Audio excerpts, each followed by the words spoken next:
En fait, nous, au départ, on ne savait pas que notre bébé avait une hémorragie cérébrale. Donc, tout ce temps qu'elle était en soins intensifs néonates, déjà, il faut savoir que là-bas, ils avaient genre la salle 1 qui est la phase très critique, salle 2, ça veut dire que vous êtes quand même amélioré, salle 3, ça veut dire que ça commence à aller vraiment. Et puis, il y a dans la grande salle où il y a tous les bébés prématurés dans leur couveuse.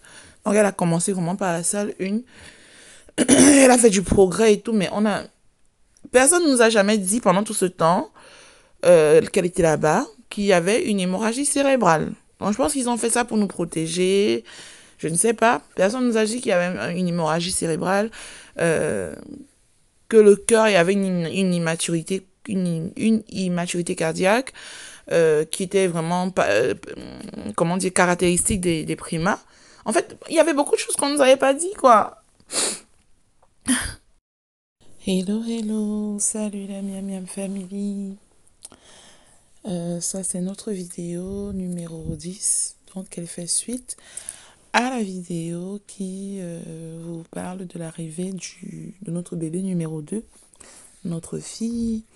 Et vous vous souvenez, c'est la vidéo numéro 9 où je vous explique qu'en fait, juste après une fausse couche, on n'a même pas eu le temps d'avoir un retour de couche, qu'on a constaté que j'étais enceinte et qu'il y avait quand même un souci parce que pour eux, dans la datation, voilà, quand ils essayaient de mesurer l'embryon, en fait, les bébés, puisqu'ils étaient deux, auraient été conçus 2 jours avant que je ne perde le bébé dont je venais de faire la fausse couche.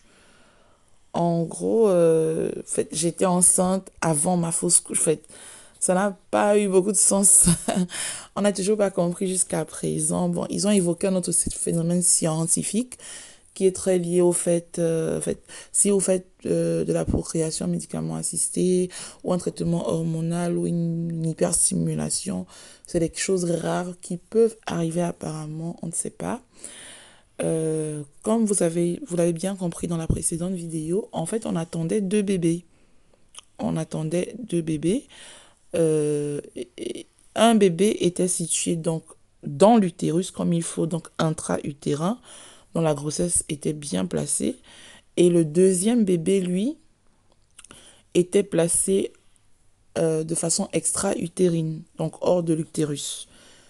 Et voilà, donc ça s'appelle une grossesse. Le mot que je cherchais dans la précédente vidéo, justement, c'était hété... hétérotopique. Voilà. Donc c'est une grossesse hétérotopique. Ça se dit lorsque vous attendez des jumeaux. Je crois que c'est dizygotes, parce qu'ils ne sont pas monozygotes. C'est des jumeaux, donc dizygotes, donc deux ovaires différents. Vous attendez deux bébés, vous voyez plusieurs bébés. En tout cas, un des bébés sera situé à l'intérieur de l'utérus. Donc ce sera une grossesse intra-utérine qui se passe bien. Et l'autre bébé ou les autres bébés voilà, se place plutôt de manière extra-utérine et c'est dangereux autant pour ce bébé-là que pour la maman.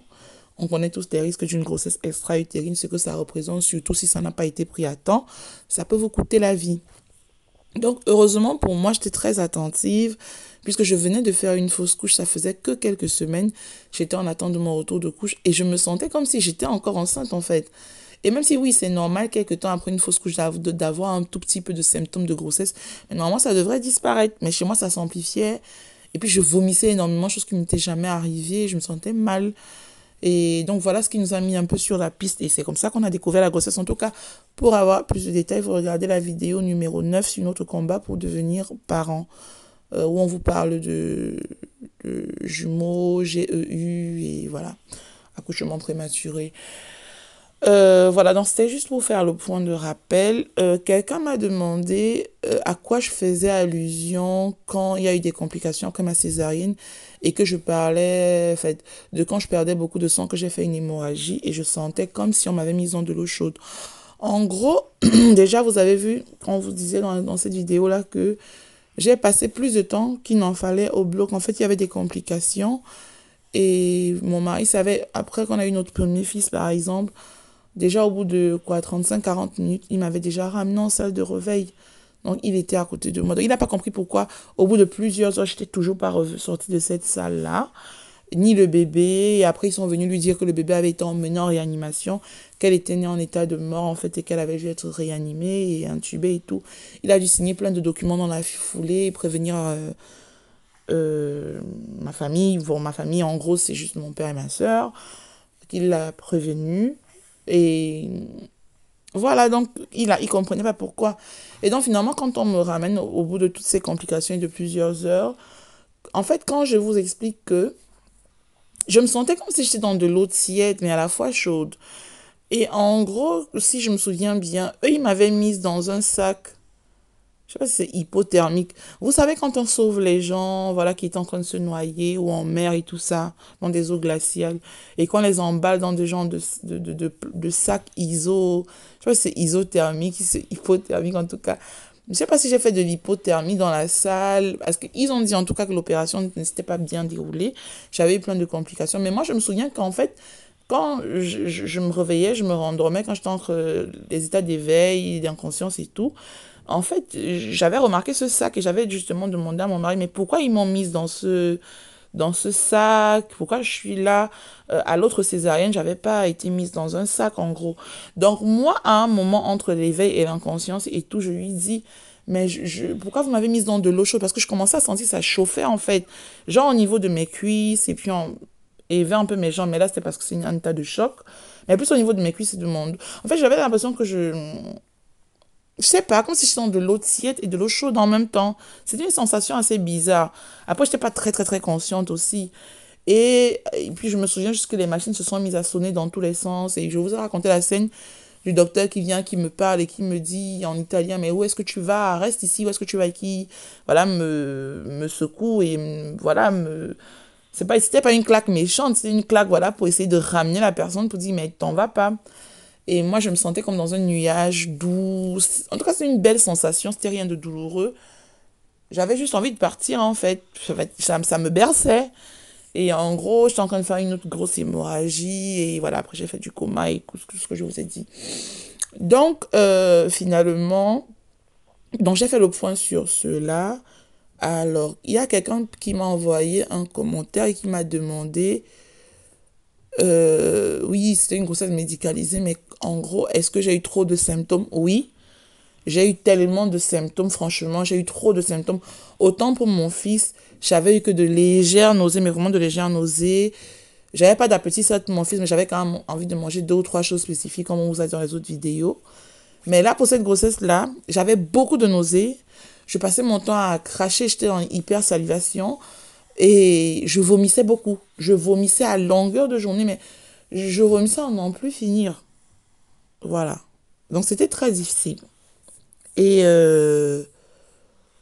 oui, en gros, c'était très très très difficile. Donc j'ai vraiment souffert, en fait. Je supportais pas l'odeur du poireau. Je me rappelle quand on allait faire des courses, je pouvais pas passer dans le rayon fruits et légumes, justement, parce que même si j'étais à 1 kilomètre à distance, je sentais l'odeur du poireau.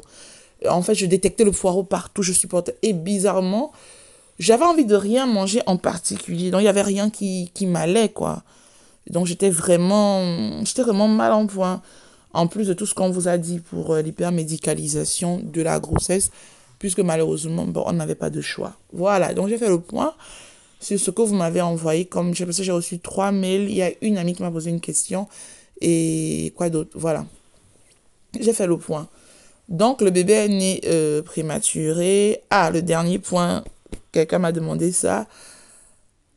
Merci pour les mails que vous nous envoyez et les messengers que vous laissez sur la page Facebook de la chaîne. Voilà. Non, en fait, on ne sait pas exactement si notre bébé était de 30 ou 31 SA. Ok? Eux, ils l'ont daté. C'était une datation approximative. Ils ont écrit 31, 32 SA. Ils ont mis plus ou moins. Mais ils ont dit qu'il était fort probable qu'il y ait une erreur d'environ 2 semaines et sûrement en moins. Donc, nous, on ne saurait pas vraiment quoi vous dire. Comme on vous dit, en fait, je suis tombée enceinte rapidement après ma fausse couche sans jamais avoir eu de retour de couche. Et eux, dans la datation, telle qu'ils dataient, en fait, ces deux bébés-là, cette grossesse était là quelques jours avant on ne fasse l'intervention pour retirer le bébé que j'avais perdu avant. Donc, ça n'avait vraiment aucun sens, en fait. Voilà. Mais eux, ils avaient daté de 31 SA. 31, j'avais mis 31-32 SA, voilà. C'était l'âge estimé. Voilà, donc je vous ai tout dit. Donc, le bébé est en soins intensifs néonat. Elle va pas bien. Dans la foulée, ils ont fait signer plein de documents à mon mari parce qu'il faut des autorisations pour l'intubation, pour les autres opérations si besoin. Et vu que c'est une grosse prématurité et qu'elle est... Parce que là-bas, en soins intensifs néonat, en fait, ils avaient 3 divisions. Donc, la division 1, genre stade, je sais pas, la salle 1, c'était pour les enfants vraiment en état très très critique, dont notre fille. La salle 2, c'était pour les enfants qui sont sortis de la salle 1 et qui ont fait un petit progrès. Et la salle 3, c'était pour les enfants qui ont vraiment eu une amélioration significative. Et puis après, vous passez en néonat normal, quoi. Avec dans la salle de toutes les grandes, dans la grande salle où se trouvent toutes les autres couveuses, en gros. Donc dans les petites salles dont je vous dis, salle 1, salle 2, salle 3, c'était des salles vraiment critiques. Et si vous étiez genre au 1, à la salle 1, c'était vraiment super critique. Donc elle a commencé vraiment par la salle 1. Bon, ils m'ont expliqué qu'elle n'a pas quand même mis très très longtemps à la salle 1 parce que juste après les manœuvres de réanimation, d'intubation et tout, elle a quand même assez vite récupéré certaines fonctions, quoi. Et je crois que moi, quand moi j'ai pu la voir, elle était en salle 2. Voilà. Et de toute façon, quand je reviens à moi, moi, mes premières fois, je la vois au travers du téléphone de mon mari. Bon, la première chose que je demande, c'est, puisque on nous avait dit à presque 85% de probabilité qu'elle serait down, la bambina down, comme elle s'est dit, qu'elle serait trisomique, voilà. Qu'elle serait trisomique, parce qu'il y avait l'histoire du fameux qui avait des soucis et tout, bon, voilà. Non, moi, c'est la première chose que je demande à mon mari. Est-ce qu'elle est est-ce qu'elle va bien? Est-ce qu'elle est trisomique? Est-ce que voilà? Il me dit non, ça va, elle va très bien. C'est juste un bébé prématuré avec beaucoup de soucis, mais elle n'a pas de malformation ou quoi que ce soit, ok? Bon, nous, on avait dit qu'on était prêt à prendre notre bébé avec ou sans malformation. Et c'est d'ailleurs pourquoi on avait refusé leur proposition de me faire avorter. Voilà, je sais pas, c'était à 4 mois et demi. Voilà, quand ils ont soupçonné des problèmes. En gros, nous, à ce moment, on ne sait pas encore qu'il y a une hémorragie cérébrale chez notre bébé. On ne sait pas encore qu'il y a un problème au niveau du cœur lié à la prématurité. On ne sait pas encore qu'il y a, je crois, une sorte de paroi abdominale qui n'a pas encore fini de se former, sur laquelle ils sont en train de travailler. On ne sait pas encore. En fait, il y a beaucoup de choses que nous, on ne sait pas encore. Je crois qu'ils essaient de nous dire les choses au compte-gouttes. Moi, je les comprends aussi parce que là-bas, ils se sont passés des choses vraiment difficiles. Pendant qu'on était en salle 2, il y a une autre petite fille qui est décédée. Et elle est, non, elle est décédée quand eux, ils m'avaient déjà dit que je pouvais rentrer à la maison. Parce que déjà, ils me disent que je dois rentrer, parce que j'allais déjà bien au bout de quelques temps. Et j'avais du mal à rentrer parce que je ne savais, je me disais, mais comment je peux rentrer et laisser mon bébé dans une couveuse et tout. Regarde le personnel soignant, vraiment, ils sont top, hein. Ils prennent super soin des bébés là-bas. Mais moi, je me sentais vide, en fait. Je me sentais vide, je me sentais anormale, je me sentais incomplète. Et j'étais très inquiète, très anxieuse. Donc, quand on arrivait à la maison, je ne dormais pas. Je mangeais pas, j'étais très anxieuse. Et après, j'avais même eu une complication. J'avais développé un hématome à l'interne. Et donc, on avait dû me réouvrir en hospitalisation du jour. Et puis, il fallait faire tout le temps des va-et-vient à l'hôpital, soit pour donner mon lait quand on a commencé à donner du lait en petite quantité là-bas. Non, on donnait du lait pour qu'eux, ils mettent dans leur frigo, du coup, pour pouvoir donner au tout début, voilà. Ils donnaient de lait du 5 milli, 10 milli. En fait, c'était toute petite quantité puisque en fait, la majeure partie du temps, les prémas sont alimentés par des sondes, je sais pas, endoveineuses, je crois, hein, par des liquides, voilà. Et c'est quand ça commence à vraiment s'améliorer. Nous, je me rappelle quand elle est passée, je crois, les derniers jours du stade 2 pour passer à la salle 3 qu'ils ont commencé à lui donner genre 10 milli de mon lait. Et ils commencent, genre, je crois, au compte-gouttes, puisque que, je crois, la prématurité fait que ces bébés-là ont du mal à déglutir. Donc voilà. Et puis ils ont du mal aussi à réguler leur température. Non, c'est pas des bébés que vous allez dire que vous allez prendre dans vos bras. Déjà, ils sont tout petits, petits, tout fins. Vous voyez des veines qui passent et tout ça. Mais quand elle était déjà en étape 2 à la salle 2, ils nous ont dit qu'on pouvait mettre la main dans la couveuse pour la toucher, pour la caresser. Il s'était d'ailleurs produit quelque chose de super parce qu'elle avait réagi à ma voix. Enfin, il y avait eu une réaction, quoi. Bon, elle n'avait pas encore les yeux ouverts, mais la machine montrait que, et puis elle s'agitait et tout. Et eux, ils m'ont dit que non, en fait, c'est parce qu'elle reconnaît ma voix. Elle s'est souvenue que c'est la voix qu'elle entendait dans mon ventre. Donc, elle a compris qu'en fait, j'étais quelqu'un de spécial pour elle. Et donc, moi, pour moi, là, le lien s'est vraiment créé parce qu'après tout ce qu'on venait de vivre de traumatique, c'était important pour moi, quoi. Voilà. Je crois que j'ai beaucoup bavardé. Je vous ai pas finalement tout dit.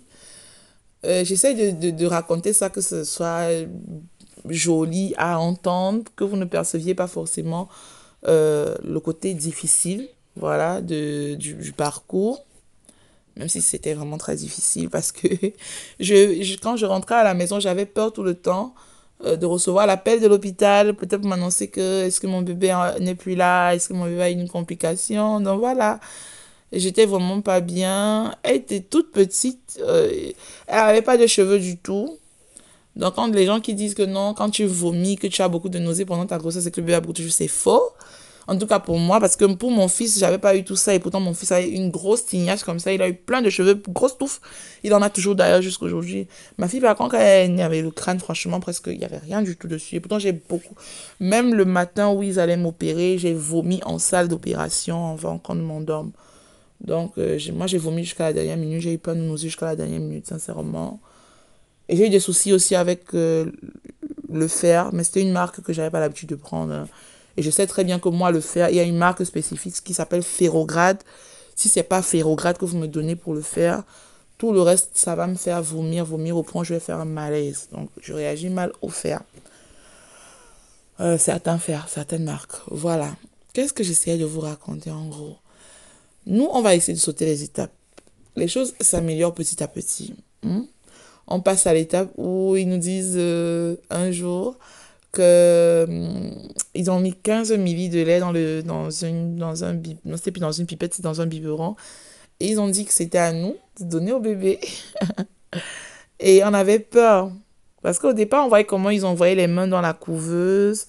Ils les soutenaient par la tête et puis ils ressoulevaient et puis ils leur mettaient ça.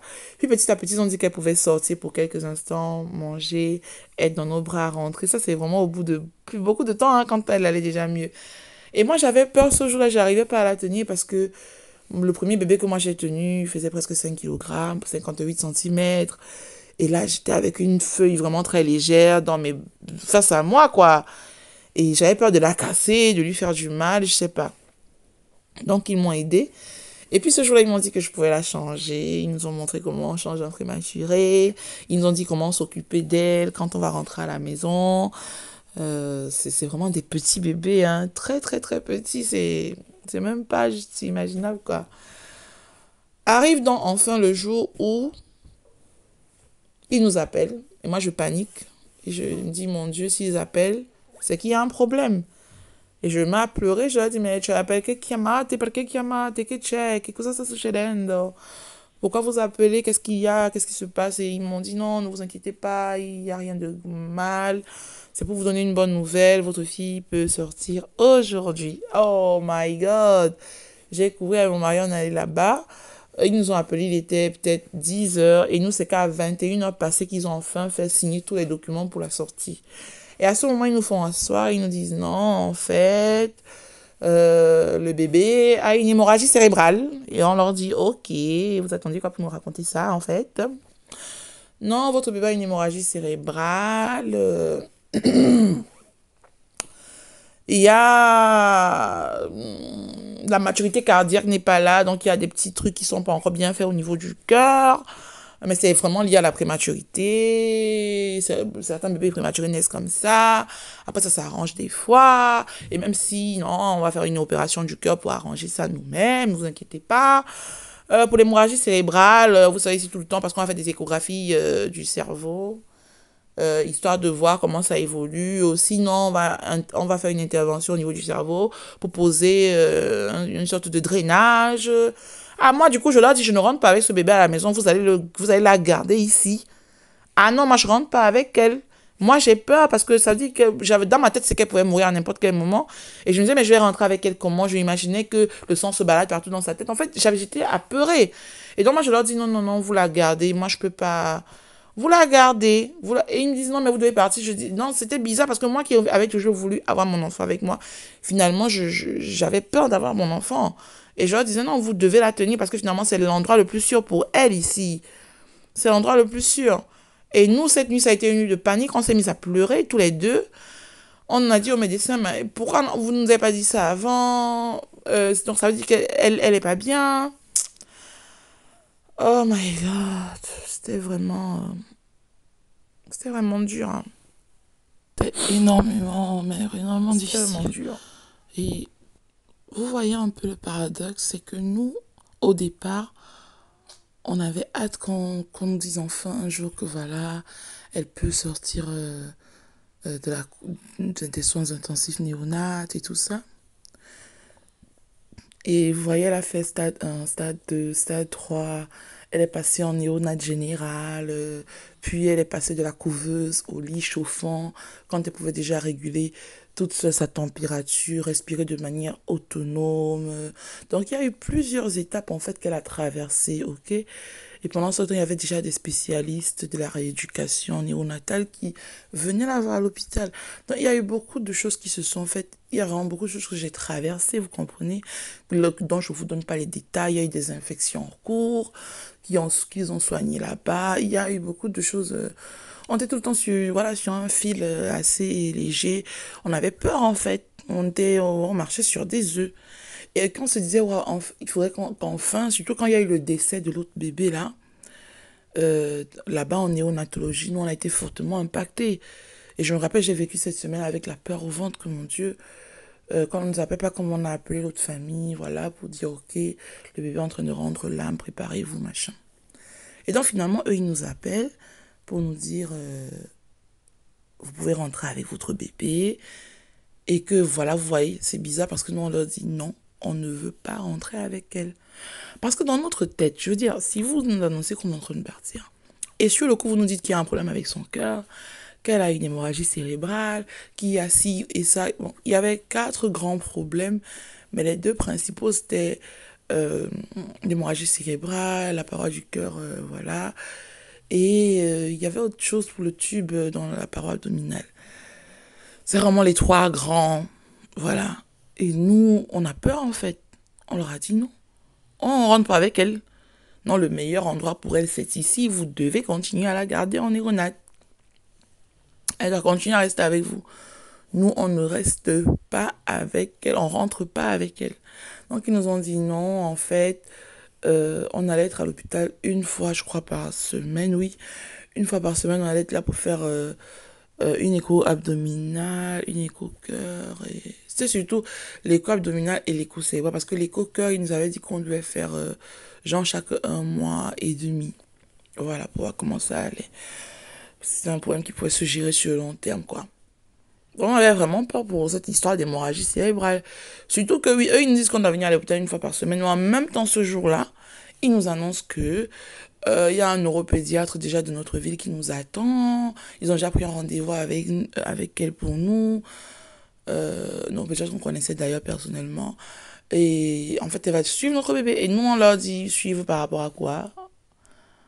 Ah non, en fait, asseyez-vous qu'on vous explique bien. C'est un bébé prémam. Il y a eu beaucoup de problèmes et elle a eu un retard de croissance intra-utérin depuis plusieurs mois déjà. Il se peut que peut-être qu'elle n'ait pas reçu tout ce qu'il fallait, peut-être qu'elle n'a pas bien respiré, peut-être il y a une rééducation qu'il faut faire. Et du fait qu'elle soit restée longtemps dans la couveuse, vous savez, quand ils sont dans la couveuse, ils sont couchés sur le dos. Donc, ils ont les membres écarquillés, quoi, vous voyez, un peu comme sur une croix. Donc, ils n'ont pas le réflexe de rassemblement des membres, surtout supérieurs, vers le milieu du tronc. Parce que généralement, le bébé doit trouver sa médiane. Mais souvent, les bébés prématurés ne trouvent pas leur médiane. Donc, ils ont besoin d'être contenus Donc maintenant, on doit leur apprendre, tu as le contenimento. Comment je peux vous dire ça? On doit leur apprendre le compte, là, je sais pas, c'est la contenance. Je sais pas comment je peux vous dire ça, mais voilà, on doit leur apprendre vous voyez, à se contenir. C'est pourquoi on vous demandait peut-être dans leur lit ou dans où ils vont dormir de créer une sorte de nid d'oiseau, vous savez, avec plein de couvertures autour qui font comme une sorte de nid. Vous savez, quand l'oiseau fait son nid, là, en fait, c'est comme ça que vous devez faire, voilà aussi, le petit lit d'un primat en mettant plein de couvertures, plein de trucs. Il y a aussi des choses qu'on achète, si vous voulez les choses achetées, mais sinon, nous, on avait opté pour les couvertures. En fait, on avait mis de sorte à faire plein, plein, plein de trucs, tout ça, créer un nid d'oiseau. Parce qu'ils ont besoin d'être contenus, en fait. Et même quand vous les portez dans vos bras, il y a une façon de les porter dans vos bras. C'est pour les aider à créer ce réflexe, voilà, de contenance-là. Et donc, il fallait l'avoir pour ça. Il fallait l'avoir pour beaucoup d'autres problèmes que la petite avait peut-être ou aurait développé dans les mois à venir à cause de la prématurité. Donc, en fait, pour nous, c'est ce soir-là, la ramener à la maison, finalement, c'est pas une bonne nouvelle pour nous, en fait. On, on était en larmes, on se sentait dépassé. Et puis on avait l'impression que le ciel nous tombait sur la tête parce qu'on se disait, mais qu'est-ce qu'on a fait pour mériter ça? On a tellement souffert pour avoir nos enfants. Pourquoi à chaque fois on doit vivre des choses traumatisantes? Voilà, pourquoi la vie ne peut simplement pas se contenter de nous offrir un cadeau sans nous faire souffrir? Et donc, nous, on leur dit, du coup, ça veut dire que la petite n'est pas normale. Ça veut dire qu'elle va développer d'autres problèmes qui ne sont même pas encore présents à cause de la prématurité. Ils disent, non, mais pas forcément, mais il y a un gros taux de probabilité que, voilà, généralement, les prématurés développent ci, ça et ça. Et nous, on préfère traiter le problème en amont avec de la prévention, déjà pour que l'enfant commence à faire une rééducation néonatale. Et là, quand nous, on a appelé le centre, où il fallait aller faire, c'est une sorte de physiothérapie néonatale, kinésithérapie néonatale, si je peux dire comme ça, hein, c'est un truc de ce genre. Et vous êtes suivi par un neuropsychiatre, neuropédiatre et tout. Non, pédopsychiatre, oui, voilà, neuropédiatre. Et là, il fallait aller 2 fois par semaine, les mardis et les jeudis, on devait se rendre dans ce centre-là où les médecins la voyaient, où elle faisait de la rééducation. On nous apprenait beaucoup de choses là-bas, comment la masser, comment la porter. Il faisait des mouvements avec elle pour l'aider à retrouver ses réflexes naturels. Il fallait l'aider à mettre beaucoup de choses en place qu'elle n'avait pas pu mettre en place toute seule étant, voilà, née avant. Et identifier rapidement les problèmes qui peuvent potentiellement se poser, ou les premiers signes des problèmes, histoire de commencer à vite intervenir dessus. Moi, c'est vraiment ce que j'aime côté occidental, parce que nous, ça nous manque vraiment en Afrique.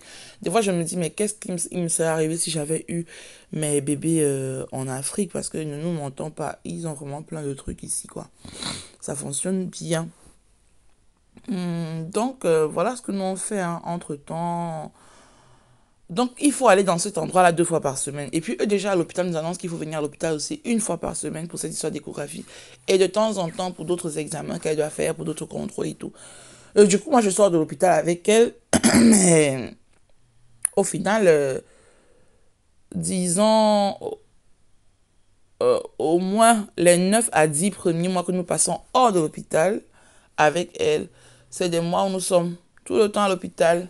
En fait, on est à l'hôpital chaque semaine et puis on est aussi au centre de rééducation chaque semaine.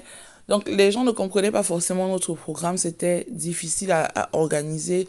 Surtout aussi qu'on avait notre fils à côté, qu'il fallait gérer. Ça n'a pas du tout été évident. Et on vivait avec la peur au ventre parce que on ne savait pas comment est-ce qu'elle se serait améliorée. Est-ce qu'elle aurait eu un problème finalement?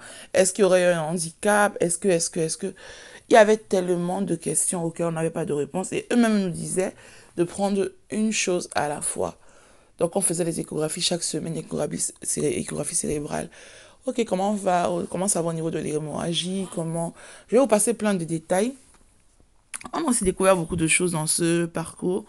Genre, alors, je vais donner mon lait, comme je vous dis, via le biberon pour qu'elle ne se fatigue pas.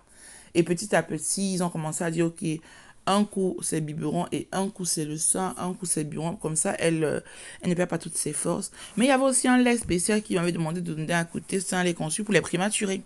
Genre, ça l'aurait aidé à prendre du poids, si j'avais bien compris. Hein. Et ce lait-là coûtait les yeux de la tête. Il disait non, mais c'est un lait spécial, c'est conçu pour les prématurés, ça va y prendre du poids et tout ça. Et donc, on a fait ça, genre, peut-être 3 semaines. Et quand on a vu notre pédiatre à nous, elle nous a dit non, mais arrêtez un peu, votre lait suffit. C'est vrai qu'elle se fatigue beaucoup, c'est normal avec les prématurés. Tété pour elle est une grosse activité, c'est pourquoi on vous a demandé d'utiliser le biberon en priorité. Ils ont des biberons aussi spécifiques, voilà. Parce que l'enfant fournit moins d'efforts, en fait, en prenant au biberon. Et donc, des fois, elle était aussi très lente à manger parce que, voilà, déglutir pour eux, c'est tout un processus aussi, surtout quand, voilà, ils sont nés avant. Et donc, elle nous a dit, non, non, non, faites confiance à votre lait a tous les nutriments nécessaires. Je dis, mais le néonatologue a dit qu'elle dit, oui, je sais, mais voilà. Donc, elle nous a vraiment suivi de près, quoi. Et c'est une pédiatre qui m'a beaucoup rassurée, qui m'a... Waouh! Franchement, aujourd'hui, elle est à la retraite, hein, mais oh là là, ça, c'est une pédiatre en or. Elle m'a tellement rassurée, elle a balayé mes doutes. Elle m'a tenu la main. Chaque fois que j'allais à son bureau, je disais, OK, est-ce qu'elle va s'en sortir avec cette histoire d'hémorragie cérébrale? Est-ce qu'elle aura des séquelles du fait qu'elle n'a pas pu respirer de manière autonome à la naissance? Qu'elle était en fait en état de mort, en fait, quand elle est née, voilà, et la réanimation a duré un bon moment. Donc, généralement, quand ça met comme ça un bon moment, il y a des risques de séquelles. Et heureusement pour nous, je vais faire court. Les mois sont passés, elle a approché ses 1 an, finalement elle a eu ses 1 an. Il s'est passé qu'au fil des mois, on a eu vraiment une grâce, mais vraiment un miracle. Son hémorragie cérébrale, en fait, s'est résorbée de manière, comment je peux dire, autonome. On n'en revenait pas, hein. Parce qu'on était à 2 comme ça de l'opération à un moment. Et miraculeusement, on ne peut pas vous dire comment. Ça s'est résorbé seul. Maintenant, il fallait voir si en se résorbant, ça aurait laissé des traces qui auraient créé des séquelles. Et visiblement, non. Donc, au fur et à mesure que l'enfant, elle évoluait, ils ont eu peur à un moment qu'elle était... est-ce qu'ils avaient parlé de surdité? Je me rappelle pas. Oui, de surdité, mais ça, c'était vraiment au tout début, là. Les premières semaines, quand on est sorti avec elle, on a paniqué, hein. Mais voilà. Il y avait pas de surdité, elle entendait bien.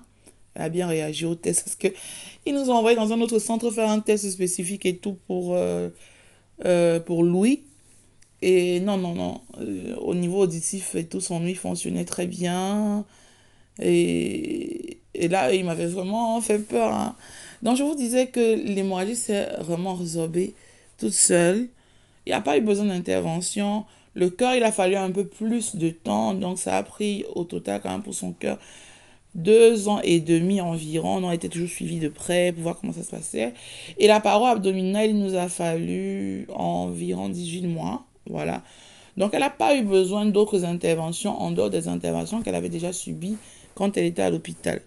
Et oui, comme je vous dis, notre vie était rythmée par la rééducation, les visites spécialisées, les contrôles à l'hôpital. Donc, à la fin, on était quand même dehors dans un milieu hospitalier, finalement, 3 à 4 fois par semaine. Et ça a été comme ça au moins jusqu'à ces 1 an. Et après, ça a commencé à être de moins en moins. Voilà, peut-être, c'était ouais, 2 fois par semaine, peut-être encore sur 1 an.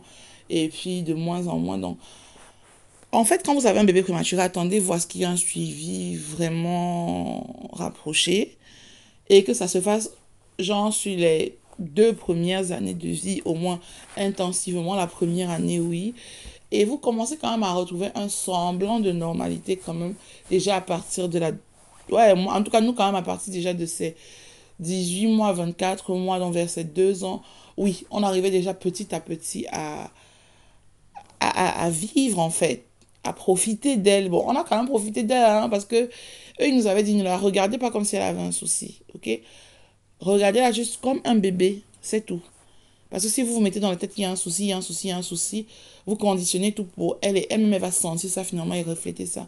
Donc il nous avait dit d'être vraiment dans l'intuition, d'être vraiment dans... En tout cas, on a suivi leurs conseils. On lui a donné beaucoup d'amour, beaucoup de sourires. Et voir qu'elle grandissait, grandissait, tout rentrait dans l'ordre, tout rentrait dans l'ordre, tout rentrait dans l'ordre. Mais on vous dit, c'est une pipelette, elle parle plein de choses, mais vraiment, elle dit plein. Donc, elle a commencé à dire beaucoup de choses. Elle a commencé à parler super tôt, mais elle était vraiment précoce au niveau du langage. Ça a mis un peu de temps pour la marche, mais même hein, pour un bébé primaire, elle a quand même marché tôt. Donc, elle, en fait, c'est comme une guerrière, quoi, une force de la nature dès le départ, et ça a toujours été le cas, et ça continue de l'être. Et waouh, comme son papa dit souvent, c'est son étoile, quoi. Euh, voilà. Cette vidéo-ci, son but, c'est quelque part de rassurer euh, une personne qui est passée par, oui, des grossesses à risque finalement, de la prématurité, mais surtout les parents d'enfants prématurés. Vous passez par beaucoup d'étapes. Franchement, on a vécu ça en néonatologie. Si vous passez par là, on vous comprend.